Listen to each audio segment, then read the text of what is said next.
이번 이야기 고스트 스파 야외 공포 라디오 특집 모선이.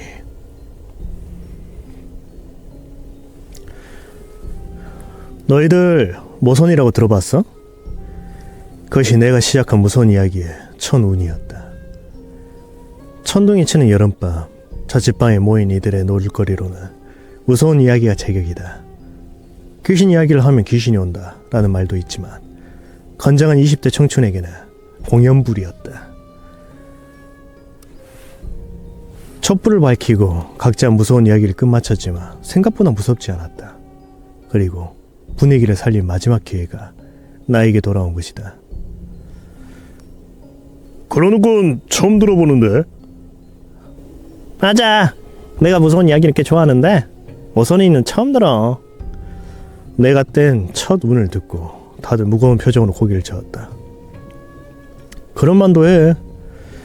나도 10살 때 처음 겪은 일이거든. 이거 왠지 괜히 지어낸 이야기 아니야? 다른 거 없어? 초치지 말고 있어봐. 진짜 무서운 이야기인데다가 내 경험담이니까. 나는 내 앞에 있던 물이 든 잔을 비웠다. 긴다면 긴 이야기니 미리 목을 적셔 놓는 것이 좋을 것이다. 빈잔이 된 종이컵은 수연이가 가져가서 쓰레기통에 버렸다. 하여간 집주인 유세 부리게.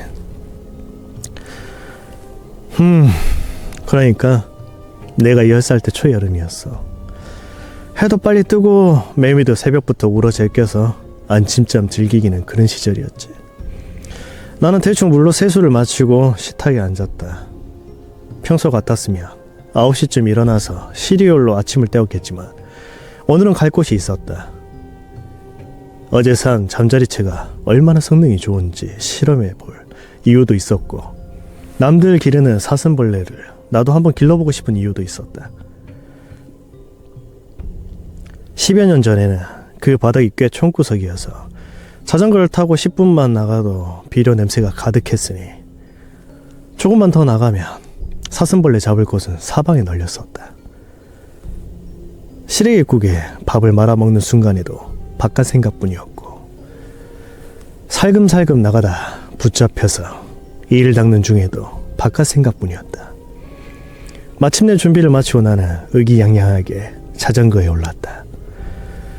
가방에 꽂아놓은 잠자리채가 깃발처럼 멋있게 휘날렸다. 수연이가 중간에 끼어들었다. 좀 지루한데? 이거 무서운 이야기 맞아? 다른 이야기는 없어? 맞으니까 가만히 있어봐. 원래 공포영화도 앞에 20분은 다른 이야기만 하잖아. 나는 단박에 수연이의 말을 자르고 이야기를 계속했다. 아침이라 길에 차가 없더라고. 원래 외진길이긴 했지만 말이야. 다만 그 망한 안개가 엄청나 있겠지. 성윤이가 손가락을 튕기며 말했다. 이제 분위기가 좀 사네. 인근의 초수지에서 피어오른 안개는 무진처럼 사방을 뒤덮었다.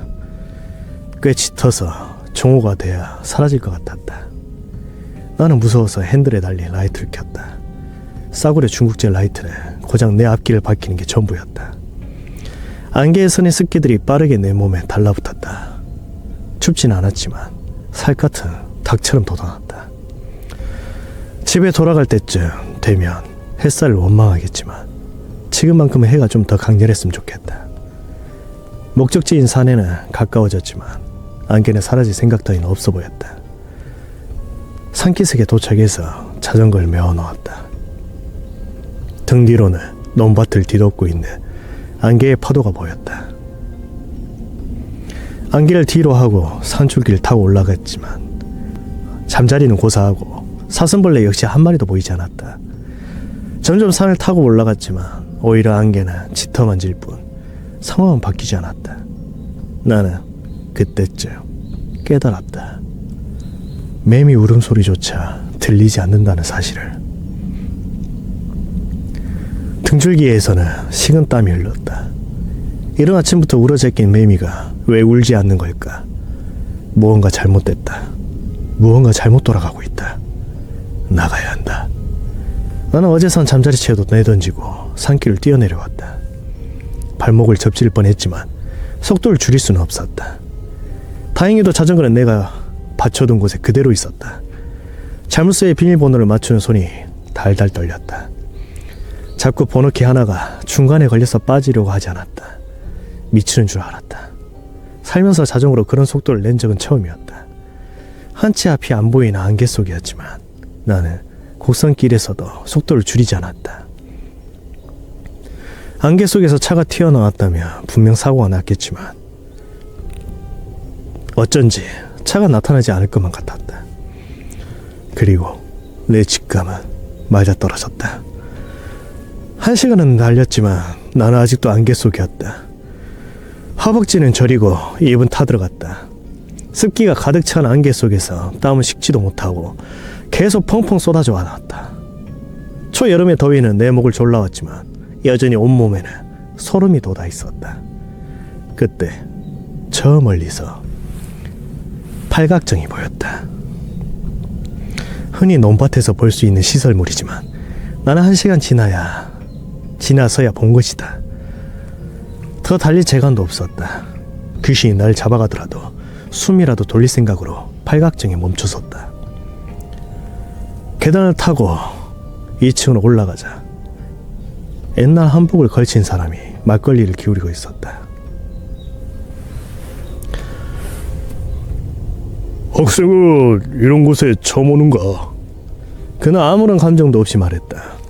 나는 그가 깔고 앉은 돗자리로 다가가 쓰러질 듯 주저앉았다.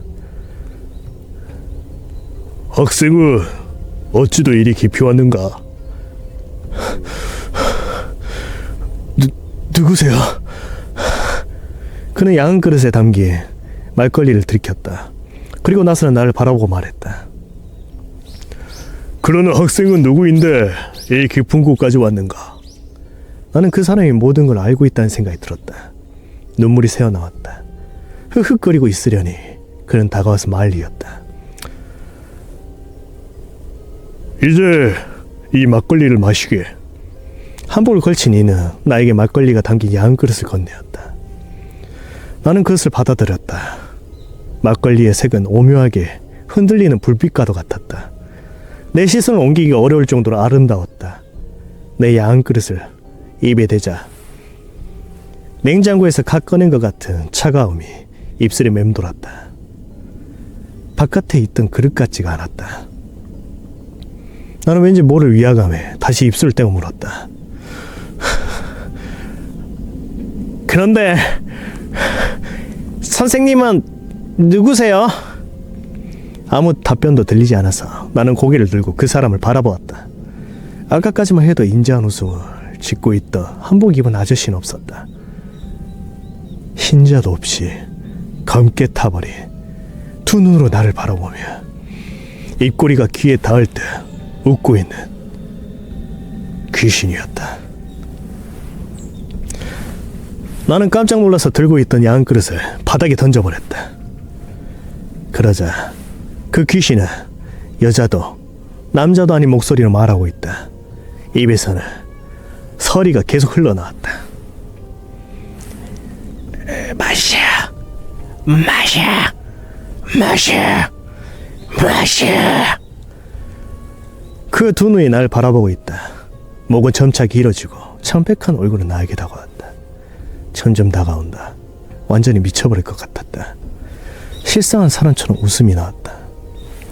이 모든 게 꿈인 것 같았다. 메아리 친다. 미안하네. 나는 그렇게 소리를 질렀다. 몸을 일으키니 여전히 팔각정이었다. 하지만 아까와는 달랐다. 해는 중천에 올라 안개는 사라졌고 저 멀리에서는 차가 지나가는 소리가 들렸다. 좀 조용히 할게요. 근데 그제야 내가 알던 세상에 돌아왔다는 생각이 들었다.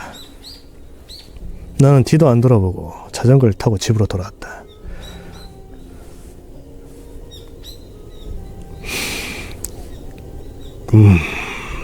꽤 무서운 이야기긴 한데 너무 전형적이다. 그래도 수고했어. 과일이나 먹어. 청인은 그렇게 말하며 사과 접시를 내밀었다. 나는 고개를 저었다. 아니야. 이야기는 여기서 끝나지 않았어. 다들 집중해서 내 얼굴을 바라보았다. 나의 다음 말을 기다리고 있는 듯하다. 집에 돌아오고 엄마한테 그 이야기를 했어. 정말이지 무서운 경험을 했다고. 나는 이야기를 하는 도중에 소름이 돋았다. 다시 마음을 추스르고 말을 이었다. 엄마는 내 이야기를 들으면서 점점 얼굴이 굳어지는 거야. 신영아, 엄마 말 잘 들어. 오늘은 다른 곳에서 자야 해. 엄마는 내 팔을 잡으며 말했다. 전혀 농담 같지가 않았다. 엄마? 왜? 엄마의 눈동자가 빠르게 흔들렸다. 입술에 침을 바르고는 다시 입을 열었다. 오늘은 태풍 스테이를 하러 갈 거야. 다녀오면 돈가스 사줄게. 그런 단순한 얼버무림에도 속아 넘어갈 정도로 나 어린아이였다. 물론 다음날 아침에 돈가스를 사주셨으니 틀린 말은 아니었지만 나는 질질 끌리듯 엄마에게 손목이 붙잡혀 차로 끌려갔다. 조수석에서 이상하게 졸음이 막 쏟아지는데 엄마는 날 때려가면서 자지 말라고 외쳤다. 어릴 때에도 9시가 넘어가며 꾸벅꾸벅 졸기 시작한 나에게 너무나도 가혹한 처사였다. 30분을 달린 끝에 도착한 곳은 어느 작은 암자였다. 대나무를 세운 걸로 보아 무당집이었나 보다. 엄마는 나를 번쩍 들어서 양팔로 안았다. 그리고 암자 안으로 뛰어가려니 누군가 안에서 문을 열고 소리쳤다. 누가 그런 걸 들고 오는 거야? 흔히 떠올릴 수 있는 무당의 행색을 한 여자였다. 졸음이 쏟아지는 내 눈으로 강렬한 눈동자가 보였다. 언니, 우리 애가 모선이의 씨였어. 언니라고 불린 무당은 혀를 끌끌 차며 내 이마에 손을 얹었다. 너 대체 뭘 하고 돌아다니는 거야? 고작 아침에 일어나서 사슴벌레를 잡으러 나간 꼬마는 졸지에 대역죄인이 신세가 된 것이다. 나는 지금이라도 잠들 것 같았지만 모든 걸 이야기했다. 사슴벌레, 안개, 매미, 그리고 막걸리를 건넨 아저씨까지도. 재수가 없어도 단단히 없었네. 부장도 안 탄 놈이 모선이에 씌고. 무당은 그렇게 말하고 엄마에게 돌아오라는 솔짓을 했다. 나는 엄마에 실려 안으로 들어갔다.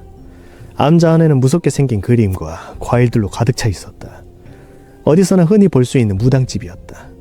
하지만 그때는 조금 달랐다. 방울의 울음소리가 들리는 듯 했고 깃발은 바람이 불지 않아도 흔들리는 것 같았다. 조금만 기다려라. 곧 부적을 쓸 테니까. 그때까지는 네 아들이 졸지 않도록 해야 한다. 무당의 목소리는 날카롭지만 이상하게 안심이 되는 목소리였다. 나는 문득 살았다는 생각이 들었다. 졸음이 쏟아졌지만 그때마다 엄마가 허벅지를 꼬집었다. 아마 멍이 졌을지도 모르겠다. 됐다. 잘 써졌다. 이제 이걸 입에 물어라. 무당은 그 잘 써졌다던 부적을 잘 뭉쳐서 내 입에 넣었다. 씁쓸한 맛이 느껴졌다. 이제 너는 잠이 들 거다. 그럼 꿈속에서 아까 그 귀신을 보게 될 거야. 그 소리를 듣자 물밀듯이 눌려오는 잠이 일순간 사그라들었다. 그 얼굴이 기억났기 때문이다. 하지만 속절없이 뒤에 오는 졸음에 상황은 크게 바뀌지 않았다. 절대 모선이가 주는 음식을 먹어서도 마셔서도 안 된다. 온갖 방법으로 널 속이려고 할 게야. 점점 무당의 소리가 흐릿해진다. 도저히 졸려서 참을 수가 없다. 부적이 있는 동안에는 먹지도 마시지도 못하겠지만 침에 부적이 녹고 나면 너 홀로 싸워야 한다. 무당의 얼굴조차 똑바로 보이지 않는다. 엄마는 내 허벅지를 꼬집었지만 아프지도 않았다. 그 전에 꿈에서 깨야 한다. 그 마지막 한마디를 듣고 나는 잠이 들었다. 우와, 이번 이야기는 좀 흥미진진한데? 성윤이는 닭사리로 난 듯 팔뚝을 문질렀다.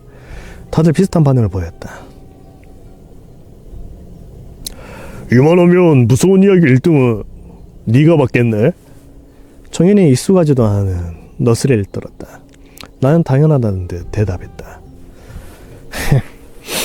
당연하지.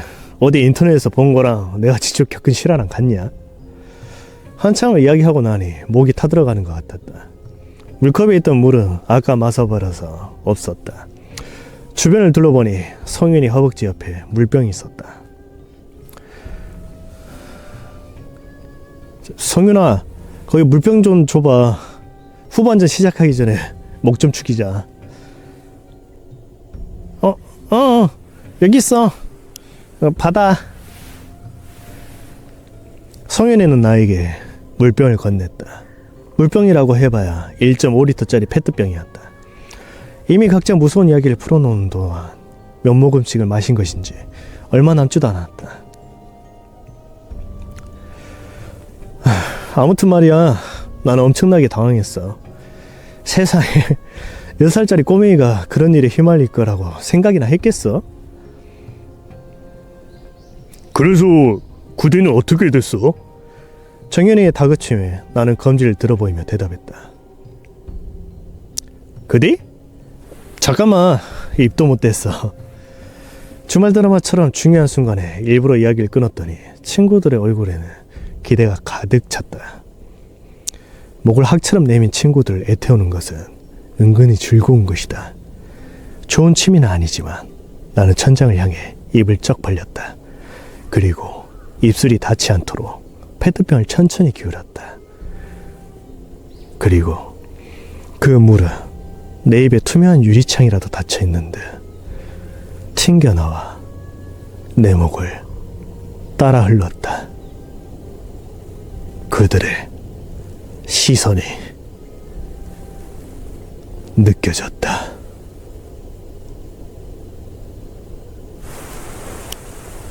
우와, 뭔가 이게 그 뜻이잖아요. 마지막에 그 물을 마시게 했잖아. 마시면은 이게 아직도 꿈속이라는 거잖아. 지금 그 귀신한테 홀려 있다는 거지. 와, 재밌다. 스마트폰 든 손이 너무 추워. 손 시려. 이제 완전 밝아졌네. 근데 해, 여기서 뜨겠다. 해가 하면은 여기를 지나면 저기 있죠, 보이시죠? 저기서 해가 뜨고 있어요. 밤에 좀 안 보였으니까 전체 뷰 보여드릴게.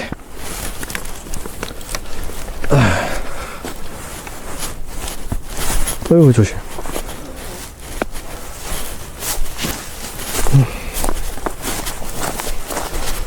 봐봐. 그러니까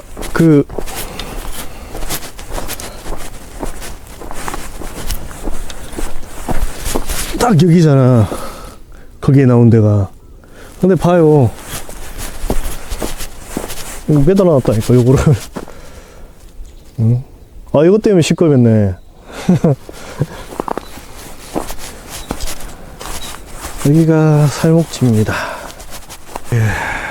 제 방송을 좀 자주 보신 분들은 아실 거예요. 제가 이제 귀신 경험담이 있다는 게 어떤 거냐면은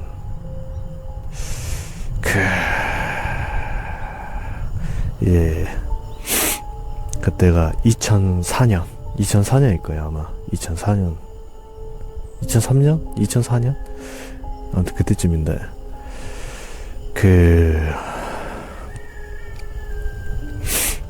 이제 검도 친선 경기? 솔직히 그냥 모임이죠.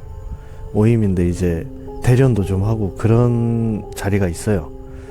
솔직히 무슨 이제 검도회 그런 데서 해가지고 가는 게 아니라 그냥 모임 해가지고 서울에 있어가지고 그 모임을 갔는데 그게 광주에서 이제 제 집 근처에서 광주역까지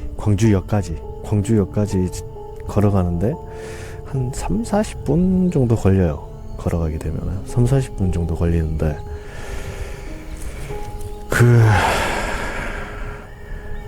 이제 쭉 걸어갔죠.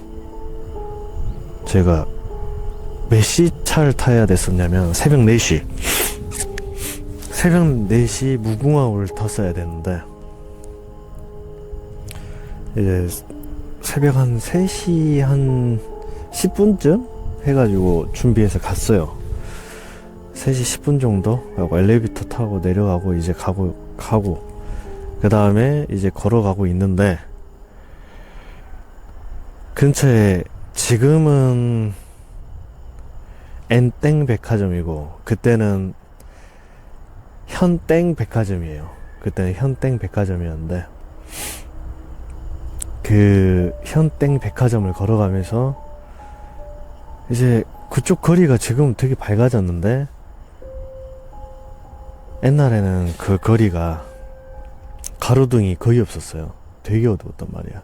아까 그 망운 마을 근처 도로까지는 아니어도 그 고스트 스파 거기까지는 아니어도 되게 어두웠단 말이야.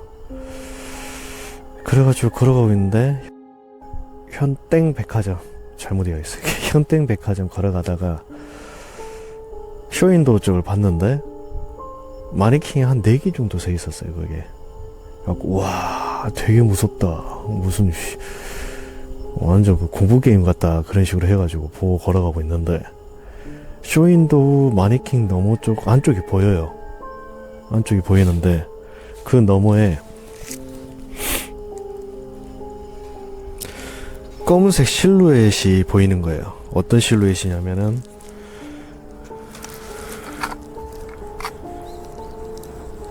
카트를 밀고 있는 그 실루엣이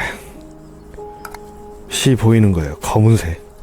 그게 막 왔다 갔다 돌아다니고 있더라고. 그래가지고 와 뭐지 저거 하고 있는데 이렇게 막 돌아다니다가 갑자기 쇼윈도우 쪽 정면 그러니까 보이는 데서 이렇게 돌아다니고 있다가 정면 쪽에 딱 서요.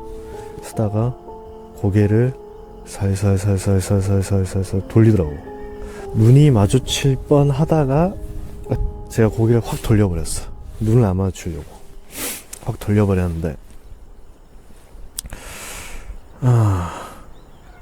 그 상태로 이제 계속 걸어갔죠. 와 뭐였지?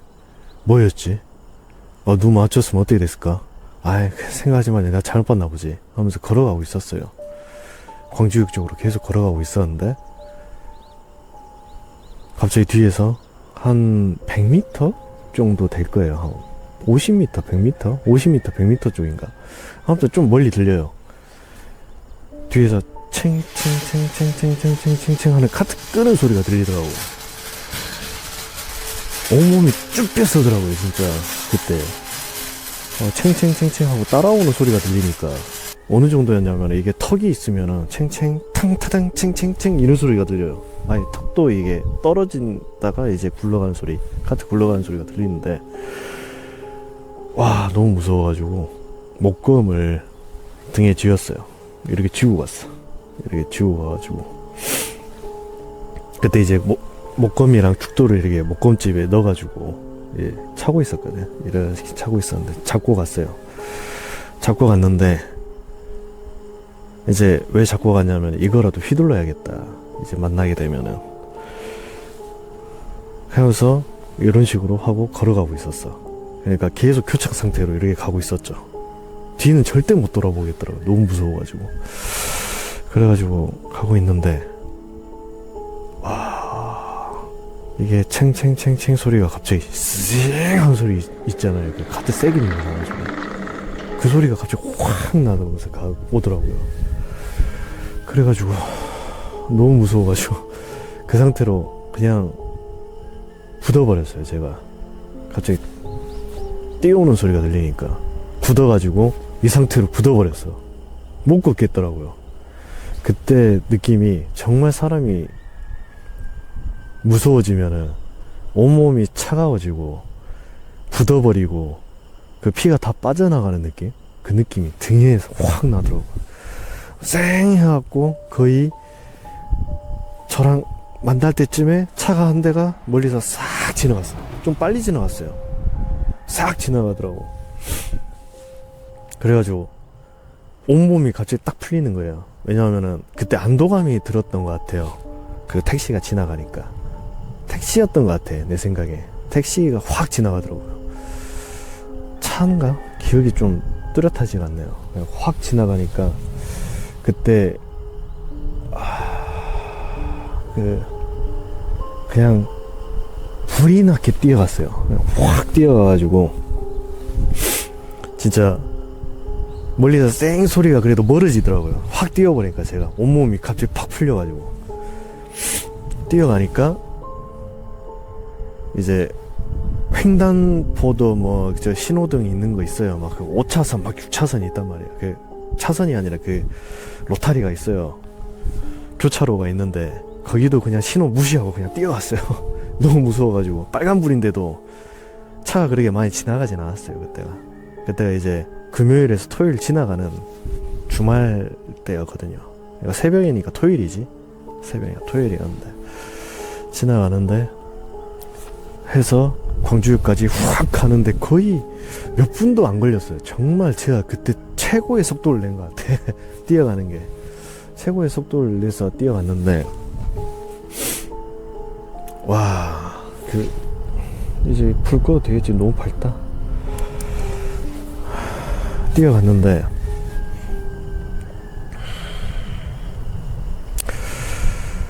광주역에 딱 불이 보이고 광주역 딱 도착해서 와 살았다 해가지고 딱 앉아 있었어요. 한 4시 기억이 잘 안 나.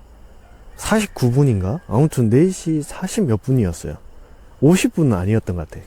지금 다시 기억해 보는 걸로. 그래가지고 앉아 있는데 한 몇 분 안 돼서 그 역에서 직원분이 나오셔가지고 이제 도착했습니다. 타세요 막 하시더라고. 지금 이제 기차 왔다고. 그때 지금은 막 안내방송 같은 게 나올 거예요. 지금 새벽 4시 건 안 타봤는데 안내방송이 나올 거야. 그래가지고 왔다. 뭐였지 하면서 막 땀 뻘뻘 흘려가면서 이게 퍼져 있다가 딱 탔어요. 탔는데 지금도 그런지 모르겠는데 최근에 이제 한 5년? 6년 전에 탈 때도 똑같았었어. 무궁화호 새벽 4시 서울 용산역 가는 거는 바로 눈앞에 있어요. 그 입구 들어가자마자 기차 쪽으로 입구 들어가자마자 기차 쪽 타는 그쪽에 이제 들어가는 데 있고 옆에 에스컬레이터 있거든요. 그때는 에스컬레이터 없었어. 하도 옛날에 그 2004년 정도 됐으니까 지금 거의 뭐 20년보다 더 후네요. 아무튼 이렇게 바로 타는 무궁화호에 딱 탔는데 자리도 하필이면 그 입구 쪽, 그 입구에서 이제 광주역 안이 보이는 자리예요. 광주역 안이 보이는 자리인데 딱 타고 하고 자리 잡고 이렇게 딱 돌아봤어. 딱 돌아보니까 저 멀리에 그 할아버지인가 아무튼 한 분 앉아 계시고 뭐 또 할머니인가 아무튼 돌아다니셔. 이게 서 계신가 그랬어요. 근데 그것보다 좀 더 멀리 카트를 이렇게 잡고 있는 검은 정장을 입었어요. 치마 입고 검은 챙을 검은색이 검은 챙 있죠. 그러니까 그게 해외에서 장례식장 복장 같아요. 느낌이 딱 그런 느낌이었어. 근데 지금 생각해보니까 그런다. 그 쇼윈도우에 있는 마네킹의 복장이랑 조금 비슷하다. 지금 생각해보니까. 아무튼 좀 소름 돋네. 그거 생각하니까. 아무튼 그렇게 타가지고 타가지고 아니라 그 카트를 잡고 있는 아줌마가 어떠냐면 그 아줌마가 이렇게 서 있었는데 한 걸음을 이렇게 내딛자마자 훅 가. 그러니까는 거의 사람이 한 걸음 하면 이렇게 걸어가잖아요. 이렇게 가. 이런 식으로. 미끄러지듯이 훅 가더라고요. 거의 한 번 내딜 때마다 한 3m 정도는 이렇게 쭉 가는 것 같아요. 미끄러지듯이 샥 카트 끄는 상태로. 그 상태로 광주역 전체를 막 이렇게 도는 거예요. 근데 할머니도 서 있고 할아버지도 이렇게 앉아 있는데 그게 막 왔다 갔다 하고 있는데도 뭐 그냥 가만히 계셔요.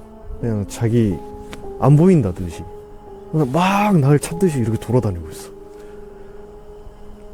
아, 그게 너무 무서워가지고 지금도 생각하면 그때 어떻게 됐냐면은 껐어요. 화면이 꺼졌어요. 눈에 있는 화면이 꺼졌어. 어떤 느낌이냐면 TV 수신 없는데 틀면은 치 하잖아요. 그러면서 치 하는 그런 느낌의 눈이 확 오다가 탁 쓰러져 버린 것 같아. 그래가지고 제가 어디서 깼냐면은 서대전 도착 전일 거예요. 아마 서대전역 도착 전 정도에 제가 놀래서 깼어. 무슨 소리에? 카트 소리에 놀래서 깼어요. 카트 소리가 갑자기 들려고 탁 깼어요. 하면서. 근데 옆에 이제 어떤 거냐면 카트 부식 파는 거. 그 카트를 이렇게 끄시는 아저씨께서, 그 직원분께서 저를 딱 보고 계시고 뭐냐고. 이렇게 그분도 놀라셔가지고 딱 보시더라고요. 와, 그 기억이 있습니다. 제가 무서운 경험이 그때 가장 무서운 경험이에요. 여러 가지가 좀 있긴 한데 그거는 이제 좀 나중에 하나씩 더 풀어보도록 하고, 제가 갖고 있는 가장 무서운 경험담은 이겁니다. 아, 지금만 생각해도 그때가, 지금 많이 밝아졌더라고요. 근데 그때 생각만 하면 진짜 너무 무서워요, 진짜. 근데 이게 2가 있어. 제가 이걸 공포 라디오에서 이야기했어요. 이야기하고 다음 날이 아니야. 나고 이제 방송 끄고 이제 제 방송을 틀어놓고, 그때 아프리카 방송에서 했었으니까 아프리카 방송에서 방송 켜놓고 녹화 방송을 틀어놨죠. 켜놓고 이제 소리가 들려요. 막 스피커에서 제 공포 라디오 소리가 들리는 상태에서 불 꺼놓고 잤어. 이제 컴퓨터만 켜져 있고 모니터도 껐어요, 분명. 근데 눈을 감아도 이 방 안의 모습이 보이더라고요. 이것도 가위라고 하더라고요. 이것도 가위 중에 하나라고. 그래가지고 눈을 딱 감았는데 라디오가 틀어놨잖아요. 제 공포 라디오를 틀어놓은 상태에서 스피커가 제가 녹음하는 건 웬만하면 다 기억하거든요. 어떤 녹음을 했는지. 근데 전혀 다른 소리가 나더라고, 스피커에서. 무슨 남자랑 여자랑 뭐 여러 명이 막 하고 대화하는 소리가 들려요. 막 대화하는 소리가 들리는데, 와, 뭐지 하고 이제 몸은 안 움직여. 그냥 방 안이 이렇게 보여. 근데 스탠드 분명 꺼놨거든요. 스탠드가 켜져 있더라고. 그래가지고 뭐지 하고 눈을 이렇게 아래로 눈을 아래로 딱 내리고 있는데, 왜 제가 이게 아래로 눈을 내렸냐면 스탠드 때문이 아니라 누가 갑자기 다리를, 오른다리 쪽인가 붙잡았어. 허벅지 쪽을 빡 잡더라고요. 종아리 쪽을 빡 잡더라고요. 뭐가 빡 잡았는데 아플 정도로 잡았어요. 그래가지고 눈을 제가 살 내렸어. 눈을 살 내리니까 갑자기 손이 나와갖고 이렇게 가려. 제 눈을 가리더라고, 이렇게. 놀래가지고 굳었는데, 그 손에서 약간 좀 나이 드신, 연세 있으신 여성분들이 쓰시는 향수 냄새 같은 게 났어요. 그 상태에서 기억이 안 나. 그 상태로 쓰러져 잔 것 같아. 그 상태로 기억이 안 나요. 일어났어요. 이제 아침이 돼가지고 출근 시간 돼가지고 일어났는데 계속 다리 쪽이 아파. 오른쪽 종아리 쪽이 계속 아프더라고요. 당 걸린 것처럼. 아직도 그게 기억이 나네요. 저기 멀리서 차 지나가시네. 뭐하는 놈이지 하시겠다. 낚시하러 왔다고 생각하실 수도 있고. 나 이렇게 사람 많은데 별로 안 좋아하는데. 저기 앞에 집 분이시겠다. 아무튼 천천히 지나가고 계시네.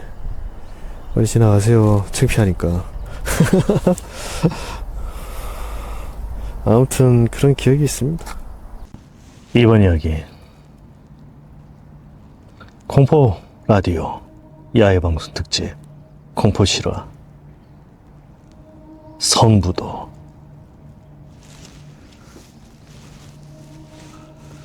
제가 고등학교 3학년 때였습니다.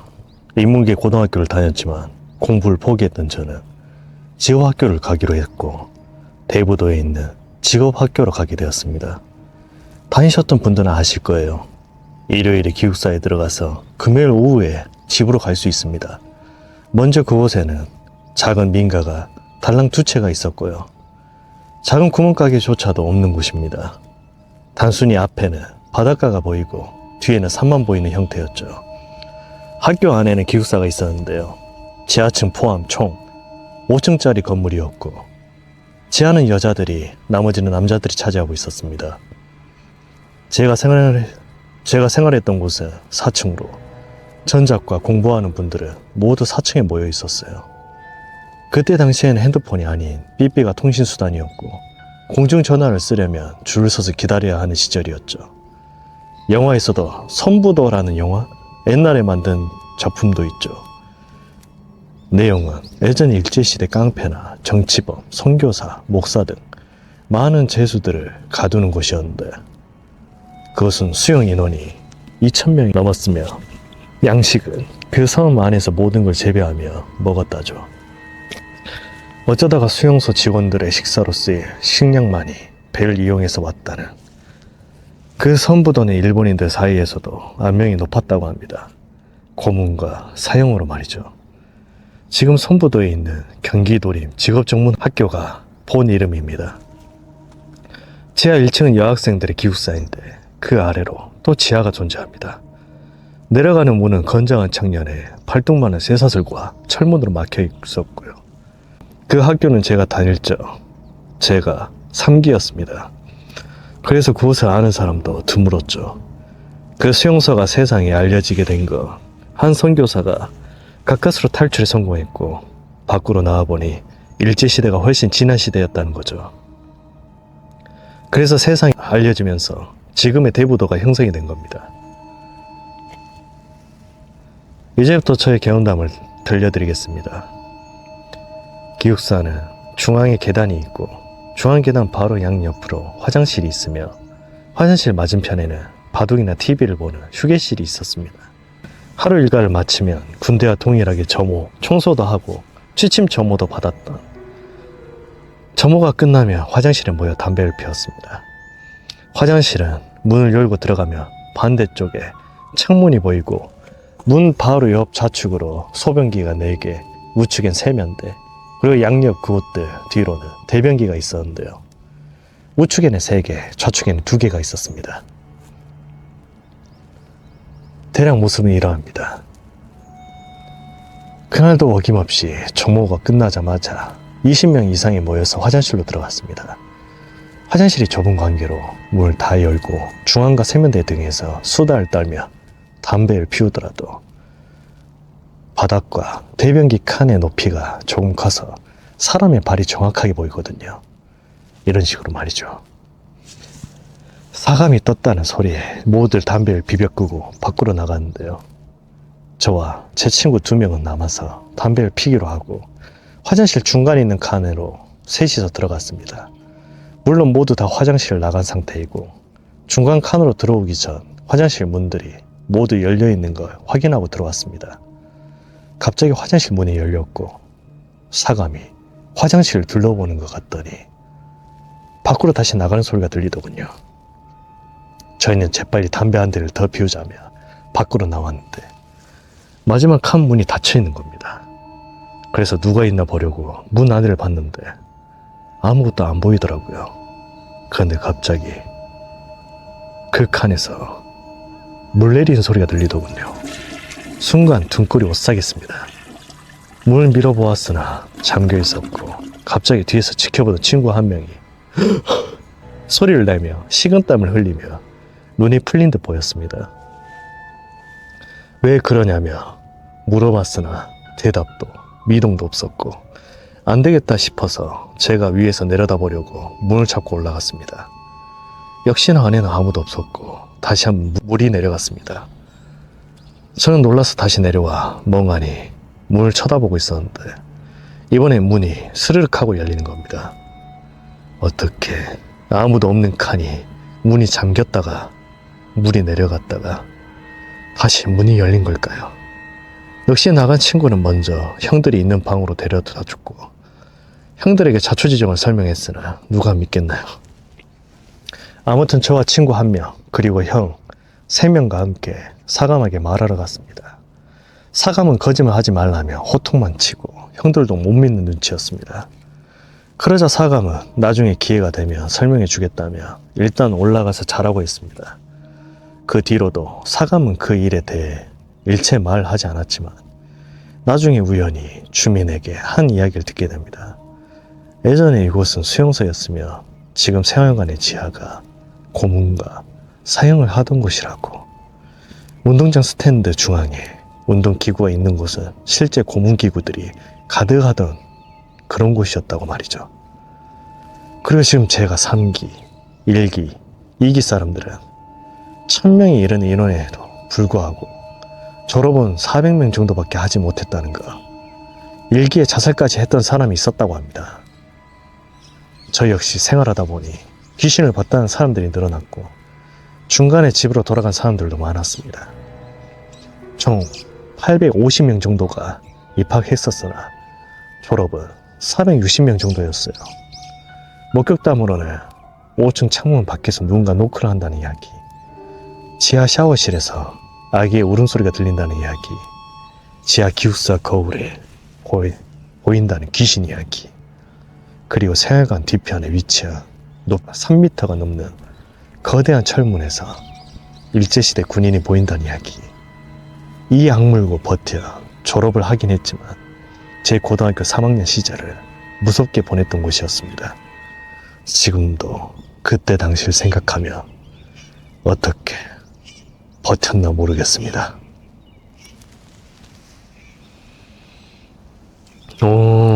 이거 전에 제가 한번 했던 이야기거든요. 근데 역시 재밌어. 그러니까 기숙사에 대한 이야기잖아요. 선부도로 하는 것도 한번 가보고 싶다. 여기서 이 이야기를 다시 하면 재밌겠네요. 근데 기숙사에 대한 이야기여서 이거 가져와 봤고요. 제가 가져온 게 총 3개입니다. 2개가 리메이크예요. 다음 거로 넘어가겠습니다. 다음 거는 이것도 리메이크입니다.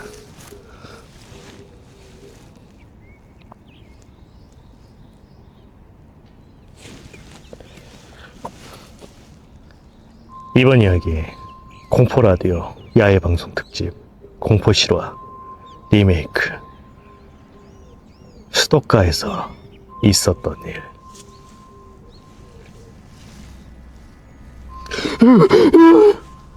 그때 그 녀석이 질렀던 비명은 진짜였다. 그날 있었던 미스테리한 이야기를 소개해볼까 합니다. 지금 생각해보면 경우의 수가 참 많지만 고등학교에 재학 중이었을 때였어요. 평소에 이런저런 이유로 보충이나 야간 자율학습을 빼다가 걸리는 바람에 어쩔 수 없이 밤 10시까지 야자를 하게 됐을 때였습니다. 그때는 왜 그렇게 공부가 하기 싫던지 보통 그 시간에 PMP로 영화를 보거나 자거나 둘 중 하나로 시간을 보내다가 나름 지겨운 하루의 본피 같았던 야자가 끝난 후 모두 귀가한 시간에 아주 성숙한 친구의 도움을 받아 학교 근처 구멍가게에서 맥주를 사서는 학교 앞 등나무라고 부르는 곳에서 맥주와 오징어를 먹으며 시간을 보내는 게 우리들의 일탈이자 즐거움이었습니다. 그때 지금과 같은 여름이었죠.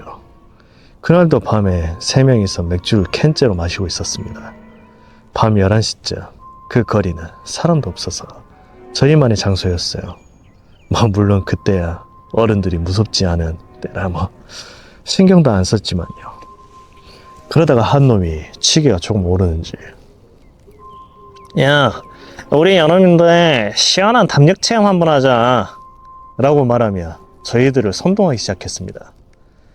술도 조금 들어갔겠다, 흥미도 있겠다, 어떻게 담력 체험을 할 것인지 물어봤죠. 그놈이 말하기를 지금 학교에 아무도 없으니까 맨 구석까지 들어갔다가 나오기로 하자. 물론 혼자. 그렇게 하고는 순간적으로 진새끼 갔다 오기 라고 말하는 동시에 묵찌발을 외치며 손을 내밀어 저와 나머지 친구들도 엉겁결에 내버렸습니다. 용은 불멸한 법칙이랄까요. 역시나 먼저 말한 녀석이 지고 말았습니다. 저희들은 깔깔 웃으며 갔다 오라고 했죠. 그 녀석은 늘 연발하며 쿨하게 갔다 온다고 하고는 무릎을 탁 치고 학교를 향했습니다. 참고로 저희가 앉아있는 등나무에서 보면 100m 거리쯤 앞으로 학교 교문이 보이는데 그놈이 교문까지 갔을 때 저희를 보고 손으로 목을 긋는 신용을 하고 들어가는 모습까지 봤죠. 남은 저희 2명은 신경 끄고 오징어를 뜯고 있는데 5분쯤 지났을 때 비명소리와 함께 그 녀석이 교문 밖으로 후다닥 달려 나오더니 숨을 고르기도 전에 와 미쳤다 와 지린다 하며 야 우리 학교에 파란불 들어오는 교실도 있냐? 온갖 호들갑은 혼자 다 떨더니 또 한 번 하자는 겁니다. 그러자 옆에 있던 친구가 네가 구석탱이에 갔다 온 곳을 무슨 수로 아냐고 물어보니 먼저 들어간 놈이 피식 웃으며 맨 안쪽 주차장 지나서 수도가에 수도꼭지를 틀어놓고 왔다고. 이제 다시 묵찌파 해서 지는 놈이 잠그고 오면 된다고 하더라고요. 순간 그 수도가를 떠올렸는데 소름이 쫙 끼쳤습니다. 평소에도 굉장히 음산한 곳에다가 낮에도 각이 꺼려지는 곳이 수도가거든요. 그래도 저 녀석이 한 번 더 걸리면 재밌겠다는 생각에 한 번 더 묵찌발을 했고 제가 걸렸습니다. 저는 평소 그런 것에 대한 공포심이 많아서 빼려고 했지만 먼저 간 녀석이 쫄보냐고 놀려대서 순간적인 충동으로 제 발걸음은 교문까지 이미 걸어와 버렸습니다. 뒤를 돌아보니 아까 등나무에 앉아있던 내 모습이 오버랩되면서 그렇게 보였고 먼저 갔던 친구가 저를 보고 손으로 목을 긋는 신용을 한 것까지 보고는 학교 안으로 들어갔습니다. 정말 텅 빈 학교의 중앙에 홀로 서 있는 그 분위기는 정말 어마어마했습니다.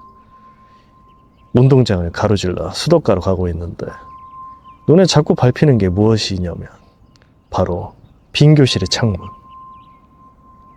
수백 개의 창문들이었습니다. 왠지 저 중 한 곳에서 누군가 저를 지켜보고 있을 것 같다는 생각이 들자 일부러 고개를 앞에만 고정시켜 안 보려고 애쓰기 시작했죠. 그날따라 운동장이 왜 그렇게 길어 보이던지요. 그 고요함에 들리는 소리는 운동장 모래를 밟은 제 발소리뿐이었습니다. 서걱 서걱. 그렇게 어깨가 바짝 쪼그라들어 운동장을 벗어났고 주차장을 다다랐을 때였어요. 분명히 주차장까지 오면 수돗물이 콸콸 나오는 소리가 들려야 하는데 너무 조용하더군요. 소름이 돋기도 하고 이 자식이 거짓말에 당했구나 하고 뒤돌아서는 순간 오른쪽 건물의 3층 쪽에 창문 안으로 파란색 불이 켜지더군요. 그때의 느낌은 뭔가 아차 싶었습니다. 그리고는 운동장을 가로질러 있는 힘껏 달려가는데 보지는 못하겠고 그저 열심히 뜀박질을 한 후 드디어 친구들이 있는 쪽으로 나왔습니다. 그리고 저도 숨도 다 안 고른 상태로 열심히 욕을 해댔죠. 야, 이 새끼야, 수돗물 틀어놨다며. 안 틀어져 있더만 이 새끼야. 근데 그 녀석이 어이가 없어 하며 진짜 콸콸 틀어놓고 왔다면서 셋이 다시 들어가서 보자고 하는 겁니다. 결국 또 지긋지긋한 학교를 또 들어가야 했습니다. 셋이서 나란히 운동장 중간쯤에 왔을 때쯤 저는 아까 파란색 불이 켜졌던 창문을 보게 되었는데 그때 다시 보니까 끔끔하더군요. 등짝에 소름이나 소름은 다 끼쳤지만 그 순간에 말하면 너무 무서울까봐 잘못 봤겠지 하며 그냥 넘어가야 했습니다. 그리고 주차장까지 왔을 때쯤 콸콸 하는 수돗물이 떨어지는 소리가 들렸죠. 아까 왔을 때는 분명히 안 났는데? 라고 생각하고 있는데 봐라 이 새끼야, 분명히 틀어놨다니까. 임마 보니까 여기까지 오지도 않았네 쫄보 새끼 라며 그 녀석이 핀잔을 주더라고요. 그런데 주차장을 지났을 때쯤 얘가 갑자기 말이 없어지더니 수도가로 오자마자 다시 그 녀석 야! 튀어! 오이씨 메아리 쳤어요 방금. 죄송합니다. 조용히 할게요. 진짜 조용히 할게요. 큰일 나갔다. 비명을 꽥 지르며 교문 쪽으로 미친듯이 달리는 겁니다.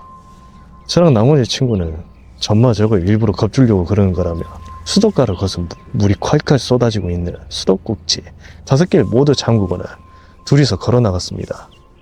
교문 밖으로 나가니 그 녀석이 등나무에서 안절부절 못하고 있길래 비겁하게 먼저 도망간 녀석을 욕하려고 입을 여는 한순간에 그 녀석이 흥분해서 먼저 말 꺼냈습니다. 야, 너희들 진짜 못 봤냐? 진짜? 진짜 못 봤다고? 나만 봤다고? 그 주차장까지 들어왔을 때 사실 아까 말했던 그 창문이 신경 쓰여서 한 번씩 뒤를 계속 봤었는데 그 교실에서 갑자기 파란색 불이 켜지더만 왜 머리 산발한 여자가 혼자 창문가에 딱 달라붙어서는 우리 쪽을 쳐다보고 있더라.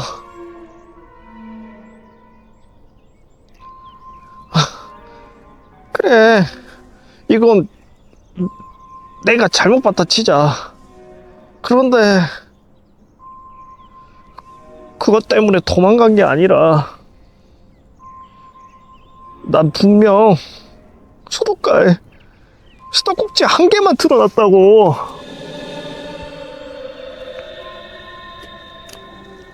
야, 끝입니다. 이건 진짜 재밌어. 다시 봐도. 역시 우대분들께서 글을 잘 써요. 벌써 8시야.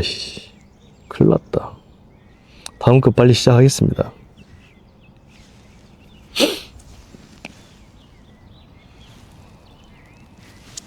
아까 이야기하는데 메아리 쳐가지고 너무 크게 쳤어요. 사람들 들었겠는데?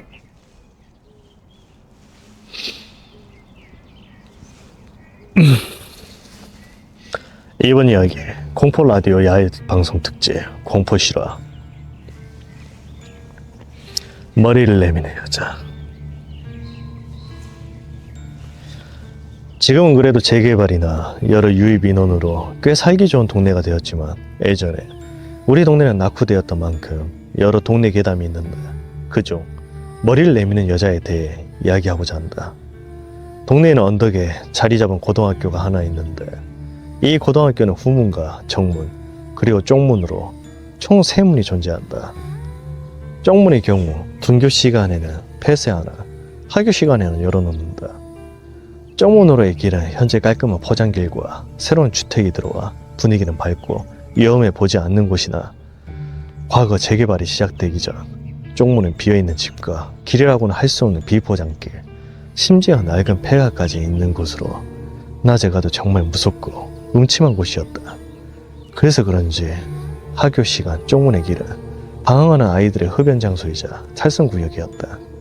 하지만 그러한 학생들도 유일하게 피하려는 길이 있었는데 그곳은 4층짜리 빌라와 연립주택이 붙은 작은 골목길이다. 이 골목길은 바깥에서는 거의 보이지 않기 때문에 처음에는 학생들이 자주 애용하는 흡연 장소였지만 점점 이상한 소문이 떠돌기 시작했다. 바로 이 골목에서 빌라 3층 작은 창문을 통해 어떤 여자가 자꾸 골목길에 있는 학생들을 쳐다본다는 소문이었다. 그 창문은 흔히들 화장실 창문이라고 이야기하는 자그마한 창문으로 사람 얼굴만 간신히 내밀 수 있는 창문인데 어느 날부터 한 여자가 그 창문을 통해 골목길의 학생들을 계속 쳐다봤다는 것이다. 그 여자는 머리는 단발에 떡이 져서 윤기가 나고 나이는 앳돼 보이는 여자로 뭔가 모르게 서글픈 눈빛을 하고 있었다고 한다. 처음 그녀를 발견했을 때 학생들은 대수롭지 않게 넘겨왔으나 자꾸 계속해서 쳐다보니까 뭔가 짜증났는지 욕을 하거나 꺼지라는 듯 날카롭게 말을 하였다고 한다. 하지만 그녀는 미동도 하지 않았고 고개를 계속 내밀고 그들을 쳐다보았고 그들이 이 일을 마치고 사라지며 다시 창문을 닫고 사라졌다. 그녀가 자꾸 쳐다보니 학생들도 어느 순간부터 오기가 생겼는지 한 번은 단체로 와서 그녀가 고개를 내밀기만 기다렸다가 얼굴을 내밀 때 학생들은 한바가지 욕을 퍼부었고 돌을 던지기도 하였다고 한다. 하지만 그녀는 움직이지 않고 쳐다보기만 할 뿐이었다. 그 모습을 본 학생들은 너무 당황했고 한편으로는 무서워서 그 골목길을 떠났고 한동안 찾지 않았다. 그러다 학생들은 무언가 알아차렸다. 그 1층에서 4층 빌라 사람들 중 그 누구도 욕설과 소리치고 담배를 그렇게 펴대는데도 그녀 말고는 아무도 반응하지 않았던 것이다. 물론 담배 냄새는 바람이나 나가는 길을 통해 빠질 수 있으나 그렇게 고래고래 욕하고 소리치는데도 골목길 창문을 통해 단 한 사람, 나와 보는 사람이 없었고 쳐다보는 사람조차 없었다는 것이다. 그렇다고 그 빌라에 사람들이 살지 않는 것도 아니었다. 빌라의 출입문 쪽으로 나가면 종종 사람들의 왕래가 있었고 정면 창가에서는 각 층마다 사람이 사는 흔적이 있었는데 작은 화분들 혹은 빨랫감들이 그 증거였다. 즉 분명 사람들이 사는 것이 확실하였다. 하지만 골목길에 있는 화장실 창문들은 단 한 번도 3층의 창문의 그녀를 제외하고는 열린 적이 없었고 그 창문을 통해 그 학생들을 나무라거나 쳐다보는 사람이 없었으나 심지어 출입문으로 나와 그 골목길로 들어오는 사람조차 없었다. 아주 가끔 집주인이 와서 학생들이 버리고 간 담배 꽁초나 쓰레기를 종종 치울 뿐이었다. 학생들은 처음에는 대수롭지 않게 그러려니 하고 생각했으나 그 빌라에서 살고 있었던 한 학생이 그 해당 학교로 입학하게 되면서 이야기는 더 미궁으로 빠지게 된다. 그 학생이 해당 고등학교로 입학하면서 여러 학생들은 그에게 3층 여자에 대해 물어보았다. 도대체 뭐하는 사람이고 왜 그런 것인지 말이다. 하지만 학생의 답은 너무 믿지 못할 만한 이야기였다. 자기가 바로 그 3층에 사는데 우리 집은 엄마 아빠와 남동생뿐이라는 것이다.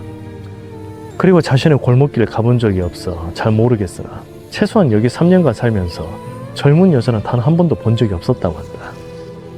더욱이 충격적인 사실은 현재 자기 집에서 외부로 이어진 화장실 창문이나 작은 창문은 전혀 없었고 창문은 딱 두 군데, 안방 창문과 베란다 창문이 전부이며 화장실 창문의 경우 내부와 이어져 계단 쪽에 있다는 것이다. 즉, 집안 내부로 이어진 골목길 쪽 창문은 없다는 것이다. 물론 골목길 창문은 실제 존재했으나 현재는 막혀 있다고 한다. 빌라의 공사가 끝나기 전까지는 그쪽이 화장실이었다고 한다. 하지만 그 화장실은 공사가 중반쯤 되었을 때 무슨 이유에서인지 위치가 바뀌어 현관 옆으로 옮겨졌으며 그 골목길 창문 쪽 내부를 콘크리트로 대충 땜빵하고 막아버렸다는 것이다. 그리고 그곳은 모든 가구에서 창문이 필요 없는 쪽방이나 창고로 사용한다고 했다. 다만 골목길 쪽의 외부에서는 부실공사 덕인지는 몰라도 과거 공사 중간에 만들어진 창문은 그대로 유지되어 겉으로 볼 때는 정상적인 창문처럼 그대로 존재했던 것이다. 물론 이 빌라가 지어진 지는 10년이 넘은 과거이고 이사 온 지는 3년밖에 되지 않아 그 학생이 자세한 것은 알지 못했으나 이야기로 확실해진 것은 절대로 내부에서 그 골목길 쪽 창문을 통해 외부를 본다는 것은 절대 불가능한 일이고 그 구조는 3층뿐만 아니라 모든 층의 구조라는 것이다. 따라서 그들이 본 그 여자는 창문에서 달려있는 머리가 아닌 이상, 즉 귀신이 아닌 이상은 불가능한 것이다. 그 이후 학생들은 그 골목길은 절대 가지 않았으며 소문은 학교를 타고 돌아서 동네 이곳저곳 퍼졌고 결국 그 해당 빌라 주변의 사람들과 동네 주민들의 귀에까지 들어간다. 그리고 그 이야기를 들은 동네 주민으로부터 충격적인 과거의 사실이 밝혀졌다. 그 빌라가 지어진 지 오래되기도 하였고 집값이 떨어진 것을 예상한 주변 집주인들이 재빨리 잠재운 이야기가 이제서야 밝혀진 것이다. 그 빌라가 한창 공사 중일 당시에 그때도 마찬가지로 이 동네는 음침하고 어두워 방황하는 아이들의 놀이터였고 공사 중인 건물은 그들에게 탈선하기 최적의 장소였다. 그러다 보니 자연스럽게 학생들은 저녁이나 새벽 녘에 공사 중인 건물로 들어와 술판을 벌리거나 찌개판을 쳤다. 그러다 술에 취한 여학생이 그 3층 창문에 머리를 내밀고 놀다가 4층에서 떨어진 공사 잔해에 맞고 그 자리에서 머리만 꼬그라진 채로 즉사하였다는 것이다. 그때 당시 동네 주민들은 신식 빌라가 들어온다는 기대와 함께 자신들의 집값도 덩달아 오르지 않을까 하는 기대감이 있었고, 이 사건으로 인해 자신들의 집값이 떨어질까봐 이 소문이 퍼지길 원하지 않았다. 또한 이 소문이 퍼지면 건물주와 건설업자들도 좋을 것이 없었기에 재빨리 배상을 하고 소문을 잠재웠고, 원흉인 그 작은 창문 쪽을 모두 막아버렸다고 한다.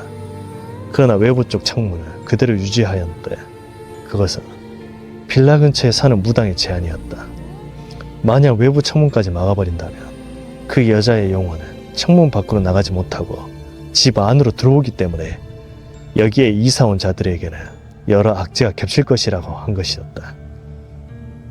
무당의 제안을 승낙한 건설 관계자는 그 제안에 따라 공사를 완료하였고, 결국 외부 창문은 존재하지만 실제로는 막혀있는 괴이한 모습의 빌라가 완공된 것이었다. 물론 3층을 제외한 모든 가구도 마찬가지로 모두 막아버렸고 창문만 그대로 방치하였다. 하지만 이것이 오히려 역효과가 난 것인지는 몰라도 그 여자의 영혼은 안쪽으로도 그리고 창문 밖으로도 나가지 못한 채 창문 틈에 갇혀 승부하지 못했고, 자신이 죽기 전 나이와 비슷한 그 학생들에게 자꾸 보였다는 것이다. 자신의 부주의가 자신의 죽음을 초래하긴 하였으나 무엇보다 그녀는 학창시절, 즉 자신의 인생을 펼치기 전에 죽음을 겪었기에 살아있는 학생들을 보며 억울함, 그리움 등 여러 복잡한 미묘한 감정이 생겼을 것이다. 그러다 보니 그들에게 보다 더 잘 보였을지도 모른다. 실제로 방백공처나 쓰레기를 치우러 온 집주인이나 동네 주민들은 보지 못했기 때문이다. 그 이후 동네 주민들은 그녀의 성불을 위해 추도제와 굿, 그리고 여러 공양 등을 행하였고, 실제 그들의 기도와 추도가 도움이 되었는지 모르겠지만 그녀는 더 이상 고개를 내밀지 않았다고 한다. 현재는 모두 공사하고 재개발되어 그쪽 문길은 사람이 살만한 곳으로 바뀌었으며 해당 빌라 또한 갈아엎고 깔끔한 원룸 건물이 되었다. 그리고 그 골목길에 대한 괴담은 더 이상 커지거나 추가되지 않았다. 와, 흡입력 봐. 갈대가 흔들리면서 막 까딱까딱거리니까 저도 흠칫흠칫해서 한 번씩 봤어요. 아, 이야기 끝냈습니다. 중간에 자주 막 버벅대긴 했는데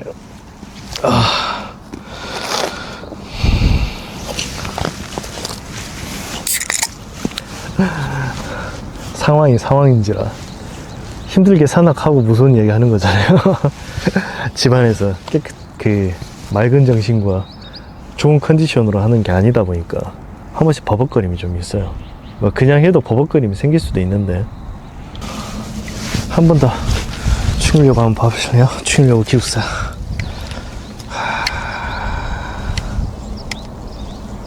이렇습니다.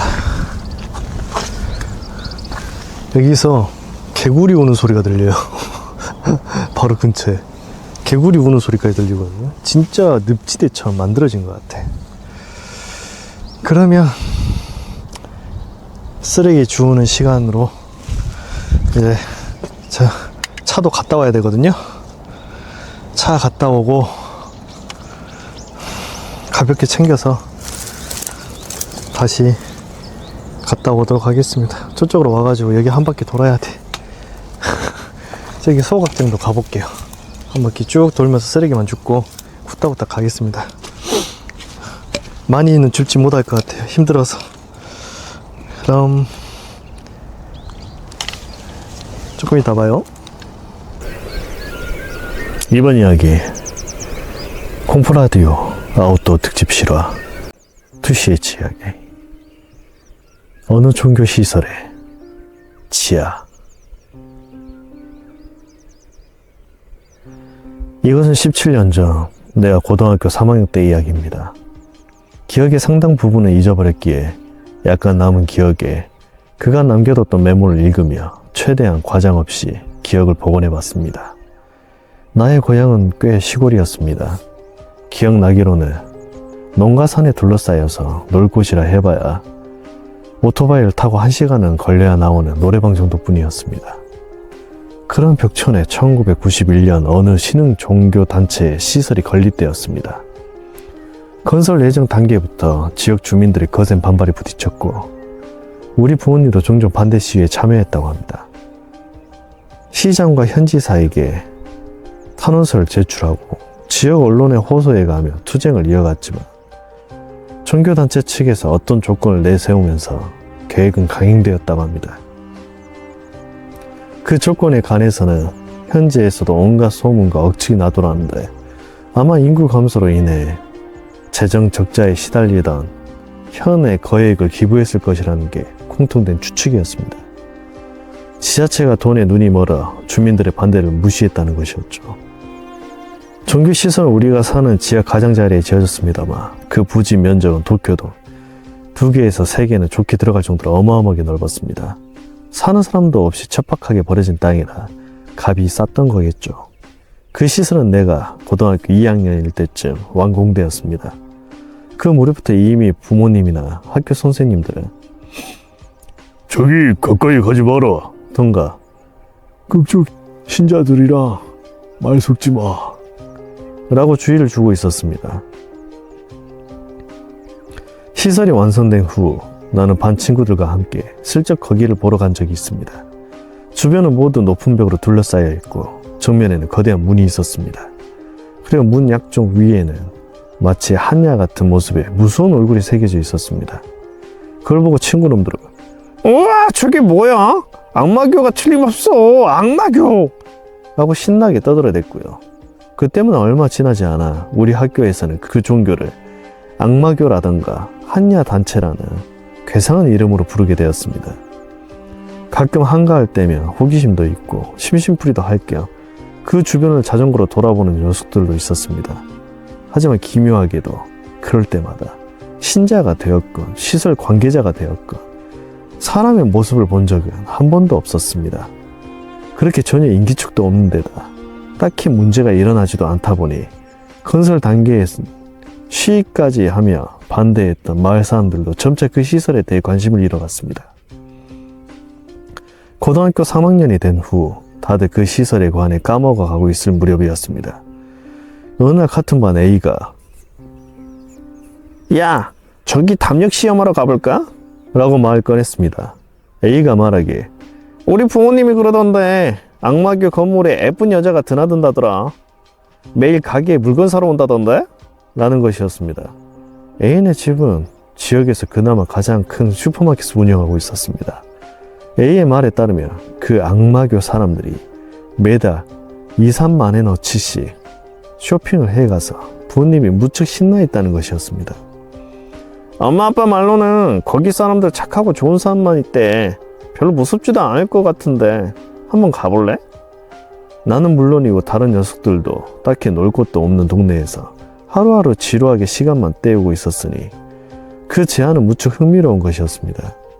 다들 신이 나서 그럼 한번 가보자 는 분위기가 되어 담력 시험을 하러 가게 되었습니다.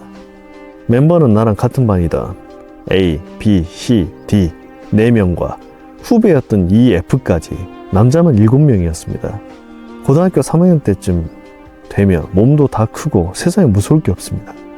게다가 7명씩이나 있으니 별로 무섭지도 않더라고요. 다들 가벼운 마음으로 놀러가는 기분이었습니다. 집합 장소는 시설 근처에 있는 문 닫은 우체국. 내가 도착할 무렵에는 이미 A, B, C와 E는 도착해 있었습니다.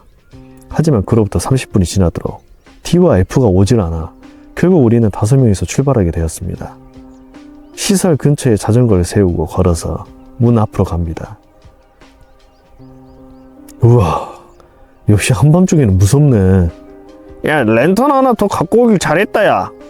잡담을 나누며 문 앞에 섭니다. 거대한 문 앞에 서자 문에서 한참 떨어진 시설 안 건물 한 곳에 불이 켜진 게 보였습니다. 우와, 신자들은 아직도 안 자나 봐.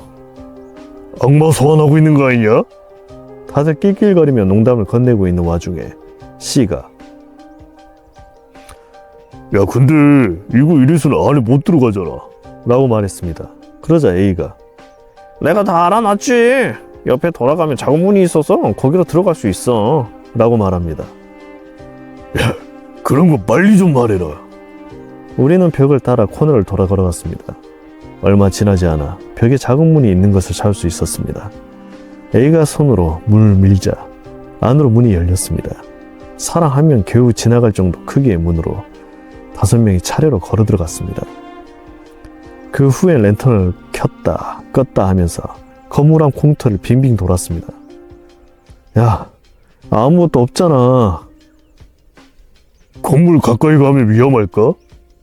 작은 목소리로 속삭이다가 아무것도 없어서 너무 시시한 나머지 시설에 가보기로 했습니다. 부지하는 정문에서 시설까지 100m 정도 아무것도 없는 공터였습니다. 그 앞으로는 큰 건물이 3개 늘어서 있었습니다. 잘 기억은 나지 않지만 괴상 야릇한 디자인의 외관이었습니다. 시설 주변을 살금살금 걷고 있자니 건물과 건물 사이에 불이 켜진 깨끗한 공중 화장실 건물이 보였습니다. 덩그러니 지어진 화장실 주변은 하얗고 깨끗한 콘크리트로 포장되어 있고 펜치까지 놓여져 있었습니다. 난데없이 A는 야, 좀 쉬자 라고 말을 꺼냈습니다. 다른 아이들은 야, 들키면 위험하잖아 라던가 들키면 위험하니까 빨리 한 바퀴 돌고 가자 라고 말합니다. 나 역시 들키면 경찰 부를지도 몰라. 좀 있으면 졸업인데 괜히 사고치지 말고 빨리 돌아가자 라고 말했습니다. 하지만 A는 벤치에 앉아 담배를 피우기 시작했습니다. 야, 그럼 한 대만 피우고 갈까? 다들 그 자리에 앉아 담배를 피웠습니다. 그러자 A가 야, 나 화장실 좀 갔다 올게 라고 말하더니 그 화장실 안으로 들어갔습니다. B랑 C는 야, 저 새끼 몰래 들어온 주제에 화장실 쓸 생각도 하냐 라던가 야, 똥 싸면 악마한테 저주받는 거 아니야? 라며 낄낄대며 담배를 피웁니다.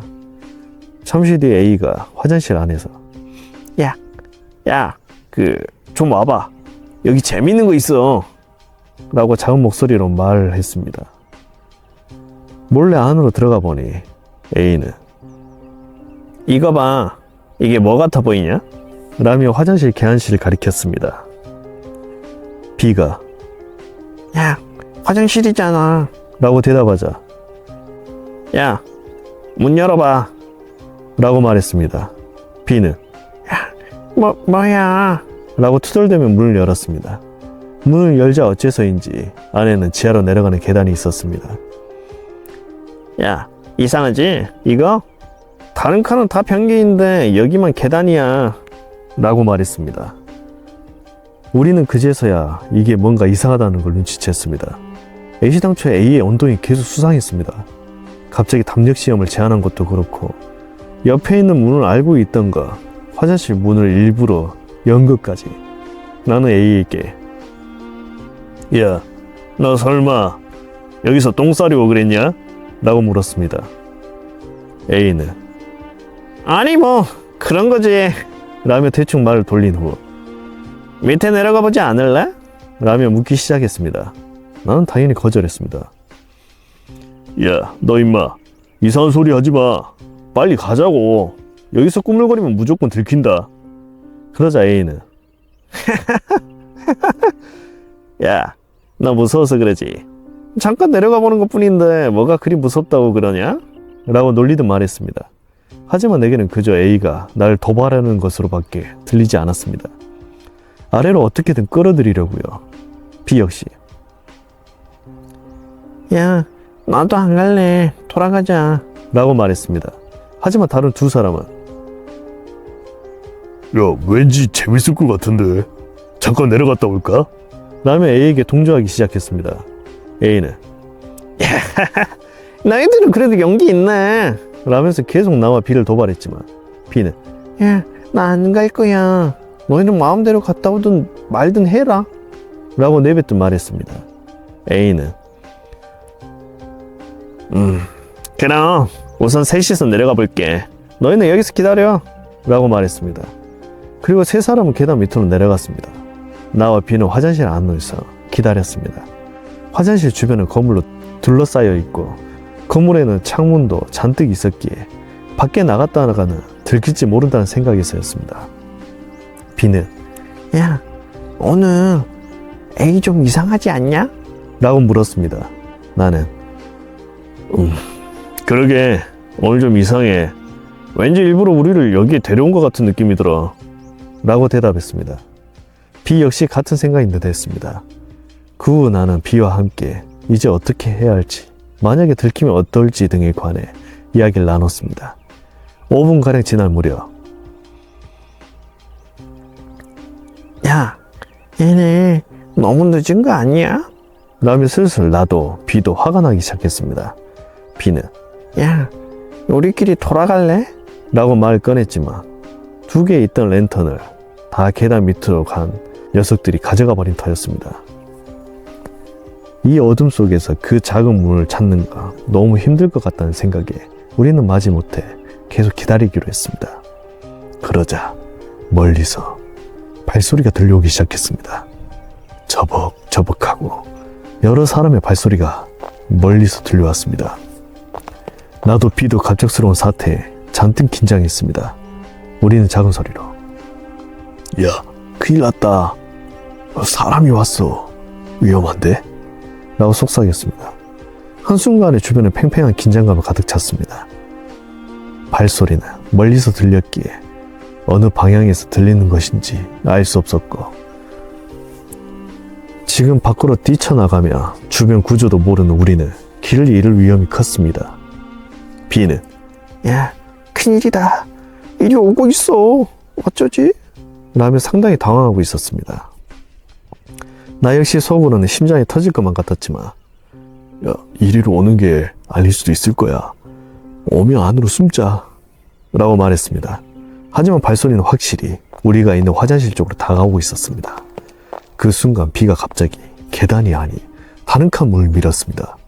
그러나 어째서인지 그 칸도 그 옆칸도 문이 열리지 않았습니다. 비는 야, 젠장! 우리 닫혀있어! 라며 작게 소리쳤습니다. 발소리는 대략 15m 부근까지 다가왔습니다. 직감적으로 나는 그 사람들이 분명히 화장실까지 올 것이라 느껴졌습니다. 비 역시 나와 같은 애감을 한 듯 했습니다. 나도 비도 그 자리에 딱 굳은 채 서 있을 뿐이었습니다.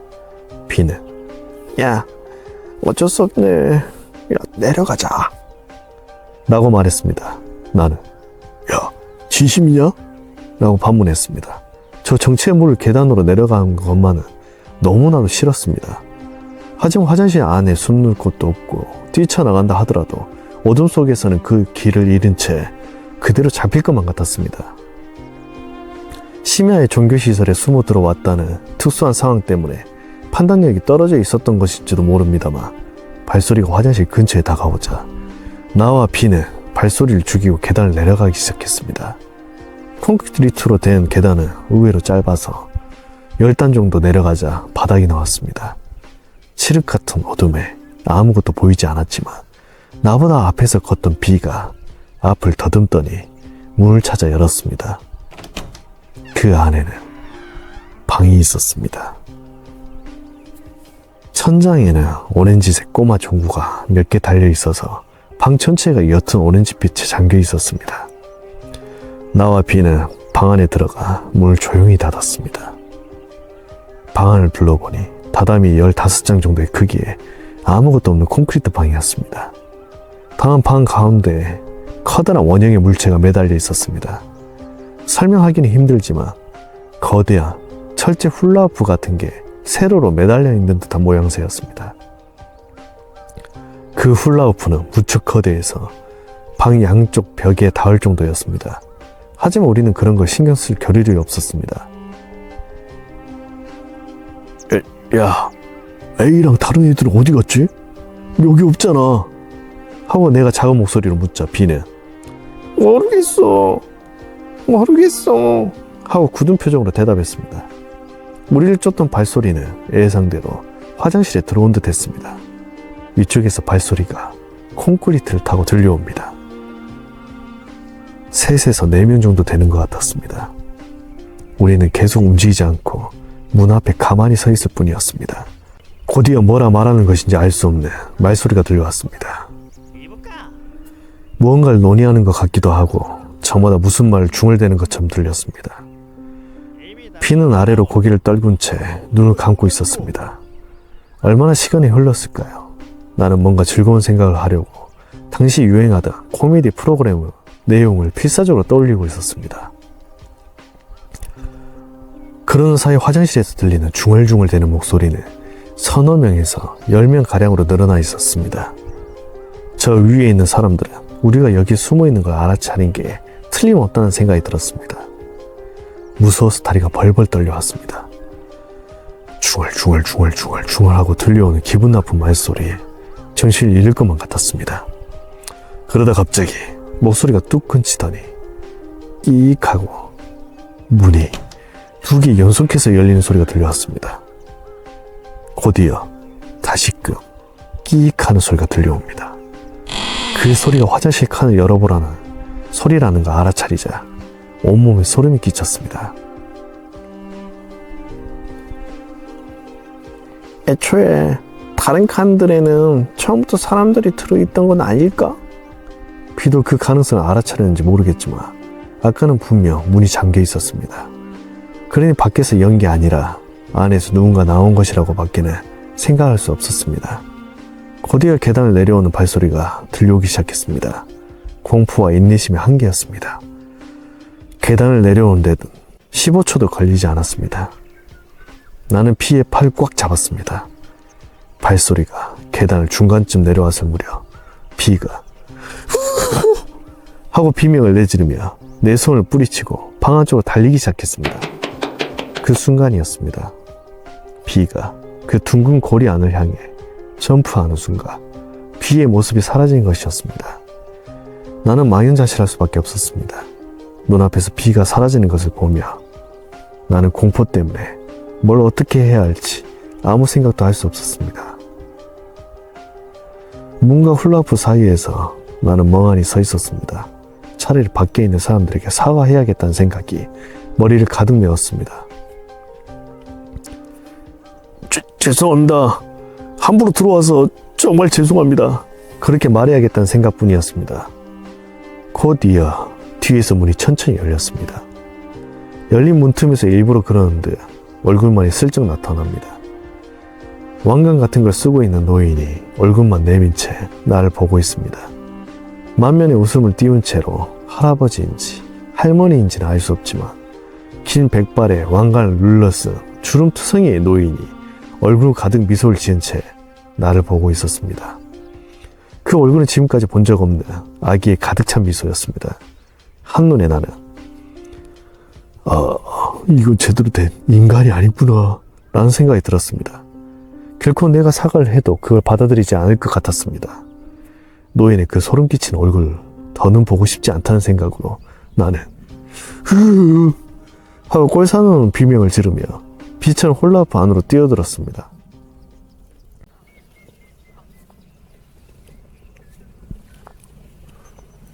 비 오나?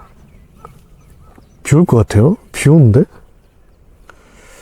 일단 빨리 하겠습니다. 눈을 뜨자 나는 병실에 누워 있었습니다. 머리는 멍해서 뭐가 뭔지 하나도 알 수 없었습니다. 팔에는 주사바늘이 박혀 있고 나는 몸에 기운이 하나도 없어 누워 있을 뿐이었습니다. 어떻게 기후 상반신을 일으키는 데만도 3분은 좋게 걸렸던 것 같습니다. 창밖을 보자 아름다운 노을이 지고 있었습니다. 방에는 나 말고 다른 사람은 없었습니다. 난 아무것도 생각도 않고 그저 멍하니 앉아 있었습니다. 얼마 시간이 지났을까요? 잠시 후 철컥하고 문이 열리더니 간호사가 나타났습니다. 간호사는 나를 보고 깜짝 놀란데 눈을 휘둥그레 뜨더니 그대로 방을 뛰쳐나갔습니다. 그래도 나는 그저 멍하니 앉아있을 뿐이었습니다. 곧 의사 몇 명이 방으로 들어와 내게 말을 건넸지만 나는 여전히 멍한 상태였습니다. 하지만 시간이 지남에 따라 천천히 의식이 선명해지기 시작했습니다. 의사는 아까 꽁꽁 네 가족분들에게 연락을 드렸어요. 꽁꽁, 넌 오랫동안 잠을 자고 있었단다. 하지만 걱정하지 않아도 돼. 이젠 괜찮을 거야. 라며 알 수 없는 말을 늘어놨습니다. 일어난 후에도 시간의 감각은 영 돌아오질 않아 얼마 시간이 흘렀는지는 모르겠지만 곧 어머니인 듯한 사람과 젊은 여자가 울면서 병실로 들어왔습니다. 하지만 그 사람은 우리 어머니가 아니었습니다. 그리고 내 이름은 땡땡도 아닙니다.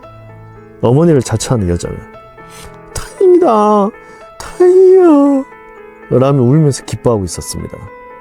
젊은 여자는 나를 보며 오빠 잘 돌아왔어 라며 쓰러져 울었습니다.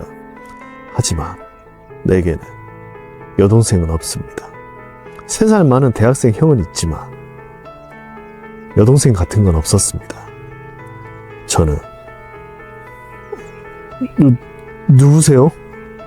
누구세요? 하고 몇 번이고 물었습니다.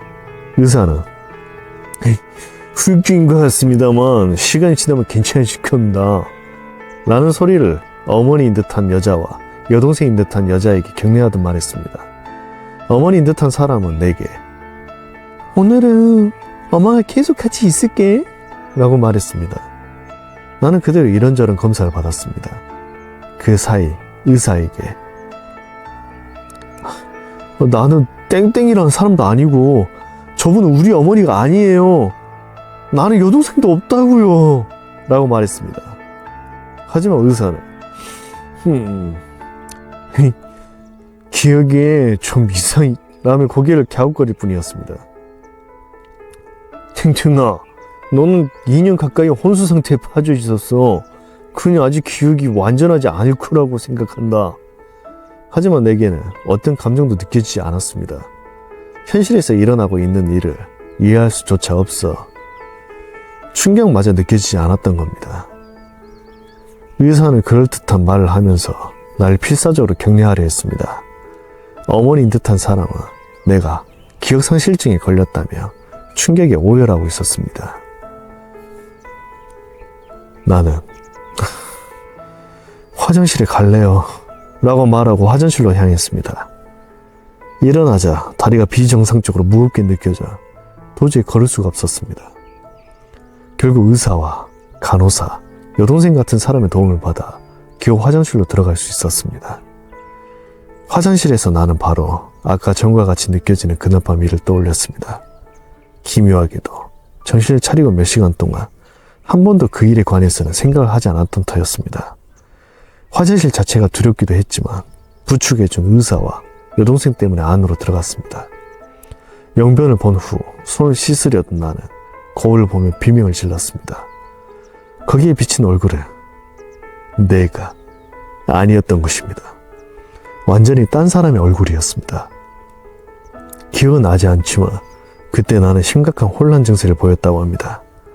그 후 나는 그대로 한 달가량 입원해 있었습니다.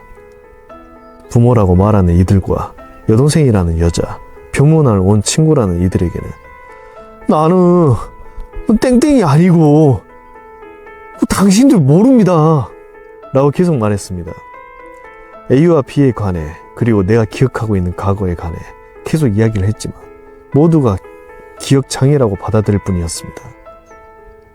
A나 B는 존재하지 않는다는 설득에 돌아올 뿐이었습니다. 다음 모두를 내게 무척 친절하게 대해줬습니다. 의사와 다른 사람들의 말을 종합해보며 나는 하굣길에 자전거를 타고 돌아오다 쓰러졌고 그 후 입원했다는 것 같습니다. 내게 있어서 그 이 세상의 모든 정보들은 들어본 적 없는 생소한 것이었습니다. 예를 들어 여기는 카나가와 현이야 라는 말을 들었을 때 나는 카나가와라는 현 이름을 처음 듣는 것이었습니다. 통화 단위도 N이 아니었고 도쿄나 일본이라는 이름도 완전히 처음 듣는 것이었습니다. 그때마다 의사에게 그럼 원래 네가 있던 세계에서는 뭐라고 불렸죠? 라는 질문을 받았습니다. 하지만 도저히 떠올리려고 해도 기억이 나질 않습니다. A의 이름조차 생각나지 않아 같은 반 친구라고 몇 번이고 설명했지만 주변 사람들은 그런 아이는 없다고 고개를 저을 뿐이었습니다. 그 시설에 들어가 훌라프 안으로 뛰어든 이야기를 의사에게 몇 번 더 필사적으로 설명했지만 그럼 지가 자고 있을 때 꿈일 뿐이야 라며 부정당했습니다. 하지만 무섭게도 나 자신 역시 나는 기억상실증에 걸린 것이고 이전에 살던 삶과 세계는 다 꿈이었다고 진지하게 믿어가기 시작하고 있었습니다. 어차피 나에게는 다른 사람의 삶을 살아간다는 선택지밖에는 없었으니까요. 퇴원 후 가족과 함께 나는 집으로 돌아왔습니다. 혹시 기억나지 않니? 라고 부모님 내게 물었습니다. 하지만 처음 보는 집에 처음 보는 거리일 뿐이었습니다. 나는 상담을 받아가며 필사적으로 이 새로운 인생에 수능에 가기로 마음먹었습니다. 내게 들려오는 단어와 정보는 위화감이 느껴지는 것과 아닌 것으로 나뉘었습니다. 지명이나 나라 이름은 전부 처음 듣는 것이었고 역사에 관한 것들도 금시초문이었습니다. 하지만 일상생활에 쓰이는 단어는 대부분 기억하고 있었습니다. 처음에는 가족들에게 적응하지 못해 존댓말을 쓰고 바지나 속옷 같은 것도 보여지기 싫어 직접 세탁하곤 했습니다. 그렇지만 신기하게도 진짜 가족이라고 마음을 먹자 이전의 인생이 마치 전생이나 꿈 같은 걸로 느껴지기 시작했습니다. 그 무렵부터 서서히 이전까지 살아왔던 기억들이 사라져가기 시작했습니다. 선명하게 기억하고 있던 부모님과 형의 얼굴도 애 시골거리도 떠올리려며 한참을 생각해야만 할 정도가 되었습니다. 하지만 그 마지막 밤 종교시설에서의 기억만은 잊혀지지 않았습니다. 특히 그 기분 나쁜 웃음을 짓던 노인의 얼굴을요. 새로운 생활에도 익숙해지고 상담 횟수도 줄어간 끝에 반년 만에 나는 고등학교로 돌아갔습니다.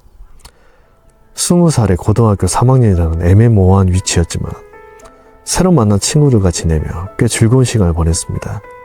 TV도 본 적 없는 방송투성이라 무척 재밌었으니까요. 이전에 살던 곳과는 달리 카나가와현은 도시였기에 하루하루가 새로운 나날이었습니다. 하지만 고등학교에 돌아오고 한 4달 정도 지나고 나서 뜻밖의 형태로 과거와 현재를 잇는 공통점이 나타났습니다. 여름방학이 다가올 즈음 나는 숙제 때문에 서점에서 책을 찾고 있었습니다. 그런데 책들 중에 0000이라는 글자가 적힌 책이 들어왔습니다.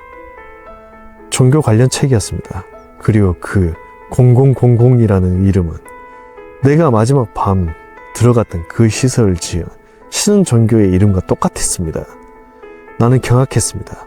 그리고 그 책을 손에 들고 필사적으로 읽어나갔습니다. 아무래도 0000은 이 세계에서는 꽤 거대한 종교 단체인 듯 했습니다. 내가 살던 세계에서는 이름조차 들어본 적 없던 무명 신흥 종교 단체였는데 여기서는 세계적인 종교 단체인 것입니다. 나는 그 종교 관련 책을 몇 권씩 사서 읽었지만 아무 의미 없는 짓을 할 뿐이었습니다. 아무리 책을 읽는다고 해도 현실은 바뀌지 않았습니다. 돌아갈 방법을 찾을 수 있는 것도 아니고 누군가에게 내 과거를 증명할 수 있는 것도 아니었습니다. 주변에 아무리 이야기를 해도 그건 무의식 중에 0000이 꿈에 나온 것뿐이야 라는 대답만 돌아왔습니다. 거기에 기껏 친절하게 대해주는 새 가족과 친구들에게 걱정을 끼치고 싶지 않았습니다. 겨우 고등학교에 복학하고 사고의 그늘을 떨쳐낸 것처럼 보이는 나에게 주변 사람들이 걸고 있는 기대를 깨고 싶지 않았습니다. 결국 나는 과거를 잊고 못 본 척 하기로 결심하고 평범하게 인생을 살아왔습니다. 그때로부터 17년이 지난 지금 나는 도쿄에서 일하고 있는 극히 평범한 샐러리맨입니다. 그렇다면 왜 이제 와서 이런 이야기를 늘어놓는 것인지 의아하시겠죠. 지난달 우리 집에 편지 한 통이 날아왔습니다. 익명으로 쓰여진 편지의 내용은 다음과 같았습니다. 갑작스레 편지를 드리게 되어 죄송합니다. 당신은 아마 날 잘 알고 있었을 겁니다. 당신을 찾는데 무척 오랜 시간과 노력이 들었어요. 당신은 땡땡이라는 이름이었습니다. 혹시 기억하십니까? 나중에 다시 한번 편지 드리겠습니다. 이 편지의 내용은 다른 누구에게도 말하지 말아주시기 바랍니다. 당신의 약혼 자에게도요. 부탁드립니다. 거기 써진 이름을 보고도 내게는 아무 감정이 느껴지지 않았습니다. 하지만 분명 과거에 그런 이름이었던 것 같기도 합니다. 편지를 보내온 사람에게 이상하게 나는 공포도 기대도 느껴지지 않았습니다. 완전히 남의 일처럼 생각되었던 겁니다. 그리고 그 사람은 지난주 2번째 편지를 보내왔습니다. 당신이 알고 있는 내 이름은 공공입니다. 혹시 기억하고 계십니까?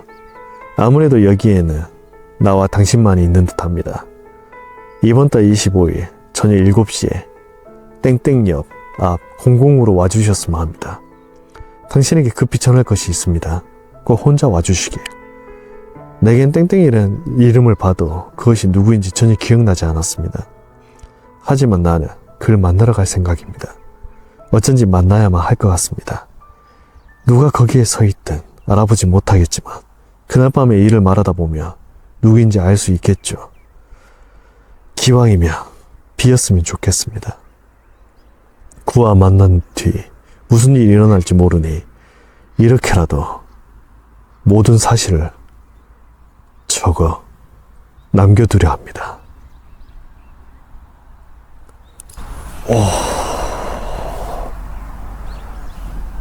재밌다. 이야기 진짜 재밌다. 날씨가 너무 흐리고 아까 비가 왔어요, 막.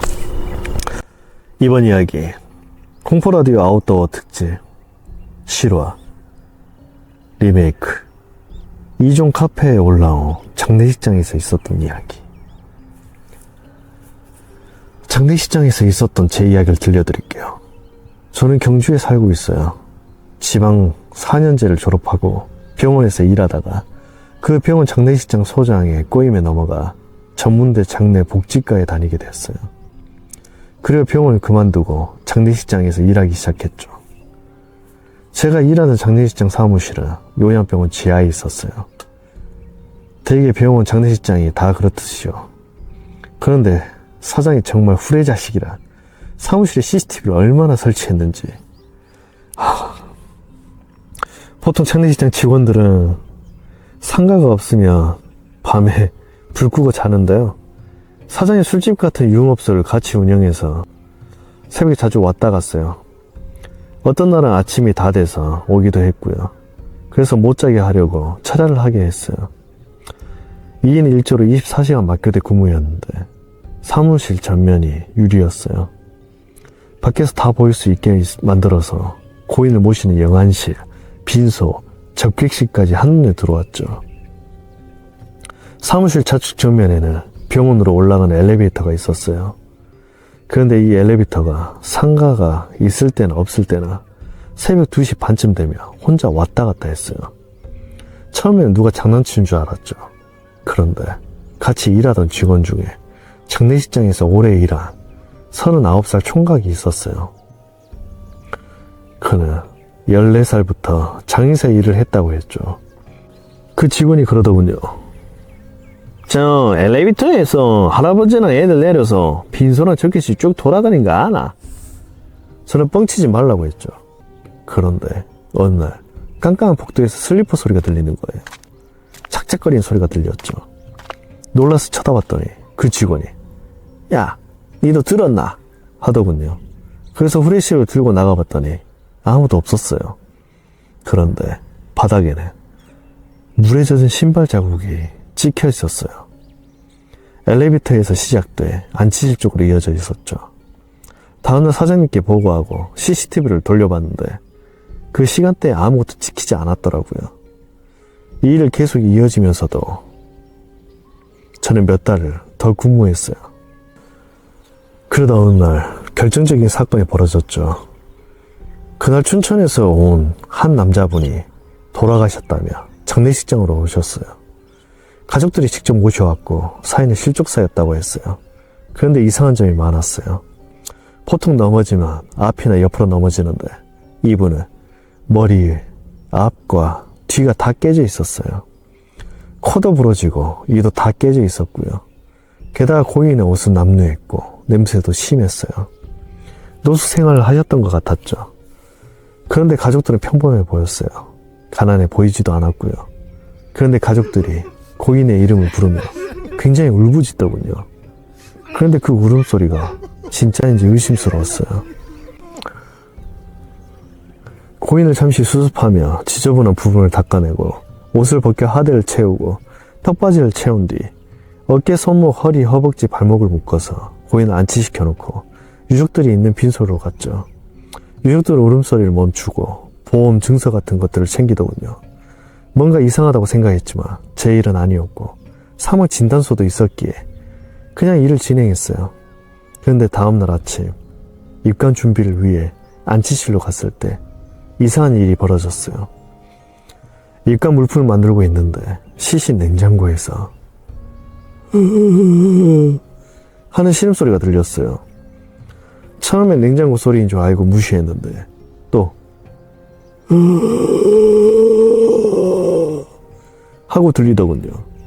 겁이 나서 사무실로 뛰어가 같이 근무하는 선배에게 말했어요. 선배는 사람 살아있는 거 아니냐며 저와 함께 안치실로 갔어요. 냉장고를 열어봤는데 제가 묶어놓았던 끈이 모두 풀려 있었어요. 선배는 야, 진짜 살아있는 거 아니야? 며 시신을 꺼내 눕혔어요. 그런데 시신의 눈이 살아있는 사람처럼 떠 있었죠. 다시 흔들어 봤지만 살아있는 건 아니었어요. 손은 주먹을 불끈 쥐고 있었고 손톱이 살에 파묻힐 정도였어요. 다시 시신을 수습해 냉동고에 넣었어요. 그런데 이번에는 휴! 하고 부르는 소리가 들렸어요. 저는 너무 놀라서 사무실로 도망갔죠. 다시 선배와 안치실로 갔더니 선배가 소주와 오징어를 가져오라며 저를 밖으로 내보냈어요. CCTV를 보니 선배가 시신 앞에서 소주를 따라 놓고 무언가를 이야기하더군요. 그렇게 1시간이 지나고 유족에게 갔어요. 유족에게 저 진짜 사고사입니까? 라고 물었지만 유족들은 끝까지 사고라고 주장했어요. 며칠 뒤 꿈에 고인이 나와 고맙다고 하셨고 저는 그 일을 계기로 장례식장을 그만두게 됐어요.